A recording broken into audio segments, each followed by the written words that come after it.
Olá, olá, olá, olá! Hoje nós vamos falar um pouquinho sobre o tempo da narrativa. Eu sou a professora Ana Legroski e nós vamos conversar hoje sobre essa parada abstrata chamada tempo. Para começo de conversa, vamos pensar um pouquinho sobre o que é tempo. É claro que a resposta ela é meio complexa. O próprio Santo Agostinho apanhou bastante dessa questão lá na Idade Média, quando ele escreveu: Se ninguém me pergunta, eu sei, mas se me perguntam e eu quero explicar, aí já não sei mais. Mas, para termos de narrativa, a gente vai tentar ficar com um pouquinho mais os pés no chão para ninguém sair perdido por aí. Então, vamos ficar numa coisa mais prática, que é o tempo cronológico. O tempo cronológico, ele é bem nosso conhecido porque é aquele tipo de tempo que nós estamos acostumados a lidar, que é aquele tempo básico e mesurável. Então a gente tem até instrumentos, vários instrumentos para isso, como o relógio, o cronômetro, o calendário, a agenda e tudo mais que sirva para a gente mesurar esse tempo que passa. E a nossa relação com esse tempo cronológico é muito básica, né? O tempo anda para frente e não volta mais, para o nosso desespero, na verdade. Isso quer dizer que ele passa linearmente. Na verdade, a gente vê o tempo dessa forma, como se fosse uma... Essa nossa divisão do tempo ajuda a gente a entender melhor as coisas, porque afinal de contas, o nosso passado ele é composto pelas coisas que já aconteceram e ficam lá no nosso campo da memória. O nosso presente ele é composto pelo momento atual, por aquilo que está acontecendo nesse exato instante, e o nosso futuro ele é naquela zona da incerteza, né, das possibilidades, algo que ainda vai acontecer com a gente. Essa nossa organização, ela está dentro da nossa língua mesmo, porque não é por acaso que a gente vai ter os tempos verbais correspondentes a passado, presente e futuro, né? Passado a gente vai chamar de pretérito na gramática, mas é a mesma coisa. A gente vai ter palavras e toda uma classe de palavras para isso, para dar conta dessa nossa relação com o tempo. Existe uma frase bonita em latim que se escreve assim: tempus fugit. Isso é tão bonito e quer dizer o tempo voa. Isso você com certeza já ouviu falar, né? Mas será que o tempo voa mesmo? Porque afinal de contas, ele não tem a mesma duração sempre? Bom, aí a gente entra em uma questão dicotômica que vale a pena ser examinada. De um lado, nós vamos ter o tempo físico e do outro, o nosso tempo psicológico, que são duas coisas bastante diferentes, embora relacionadas entre si. Vamos pensar da seguinte maneira: o tempo físico é aquele tempo que passa igual para todo mundo, o tempo dos relógios, né? Que é externo aos seres. Então a gente consegue mesurar ele e ele vai ser igual para todo mundo. Quando eu coloco o meu cronômetro, ele vai ser igual para todo mundo. Claro que nesse vídeo ele está um pouco acelerado, você já percebeu isso, né? Mas, de qualquer forma, o tempo físico, ele é uma forma da gente ver que o tempo passa igual para todo mundo. Porém, é uma questão de percepção que liga o tempo psicológico com a rapidez ou lentidão que as coisas acontecem, né? Então, o tempo físico, ele é externo, enquanto o tempo psicológico é interno, é uma noção interna que a gente tem. O tempo físico, ele é cronometrável. Então, ele vai ser igual para todo mundo, de forma que 60 segundos num relógio são 60 segundos em qualquer lugar do mundo para qualquer pessoa. Enquanto isso, o tempo psicológico, ele é uma percepção individual. Quer dizer, a 60 segundos, o passar de 60 segundos para mim pode ser muito diferente de para você. Depende também do que a gente está fazendo, do nosso interesse e tudo mais, porque afinal de contas é a forma com que a gente, enquanto seres psicológicos e emocionais, nos relacionamos com os acontecimentos e temos a percepção da passagem do tempo. Agora, em questão de percepção, as coisas mudam, né? Me diga, o que demora mais? 50 minutos da tua série preferida, aquela season finale gostosa, Ou 5 minutinhos na fila do banheiro quando as coisas estão realmente ruins.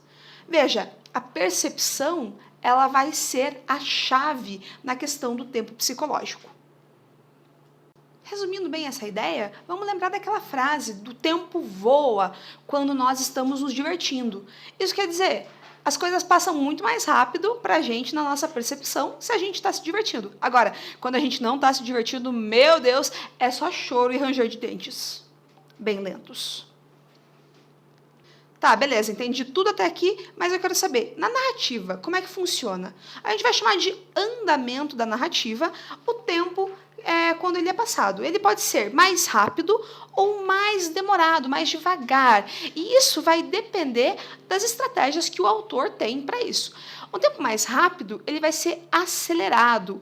Então, quando o autor quer acelerar as coisas, ele pode fazer lapsos, saltos, para ficar apenas no que é mais importante, se concentrar apenas nisso, e o resto passa meio en passant, de boas, tranquilamente. Agora, se a nossa tentativa não é de acelerar, mas de diminuir o passo, deixar tudo muito bem explicadinho, a gente vai ter um fenômeno chamado expansão.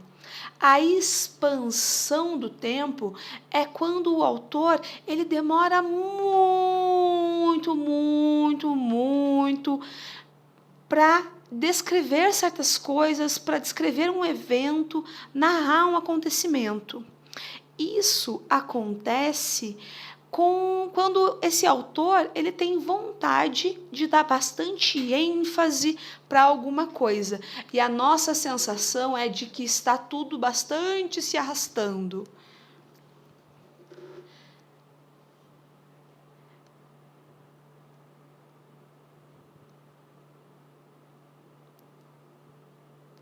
Isso quer dizer, a ênfase em um momento, arrastando o andamento da narrativa, é quando a gente tem a expansão. Então, a gente também pode chamar essa expansão por outros nomes que também fazem sentido e, inclusive, são usados no cinema, né? A gente vai ter, e aí eu tenho que falar devagar porque eu quero mostrar que é devagar mesmo, então eu mexi na velocidade do vídeo para vocês verem como é bem lento. A gente pode ter uma desaceleração, e meu Deus do céu, como está devagar esse vídeo, eu estou sofrendo só de narrar ele.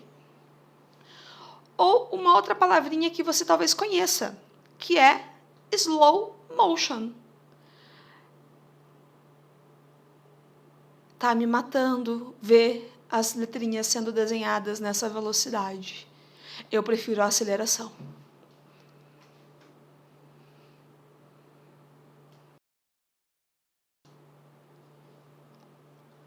Bom, voltando aqui na nossa velocidade natural, a gente vai ter algumas coisas interessantes na narrativa, que são as ferramentas de mexer, de subverter o tempo. A narrativa ela pode ter um tempo linear, que é aquele tempo padrão, normal, passado, presente e futuro, né? Nada de novo nisso aí. Ou pode ter um tempo não linear, que é fragmentado ou subvertido. Quando a gente tem isso, a gente vai ter uma mistura, um embaralhamento desses tempos de acordo com a vontade do escritor.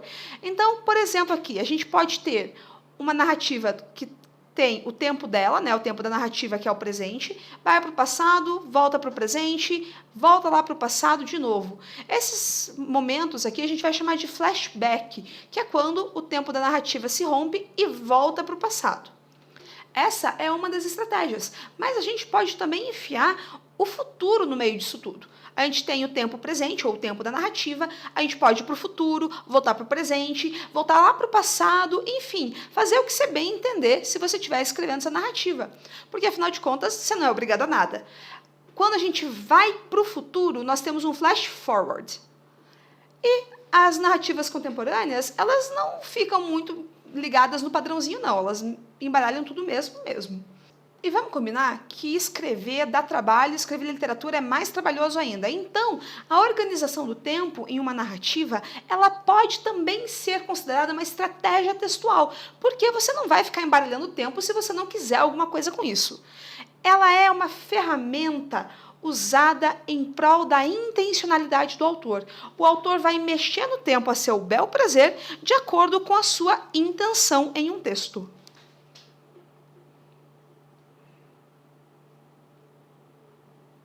Eu sou a Ana Legroski e nós falamos sobre o tempo da narrativa.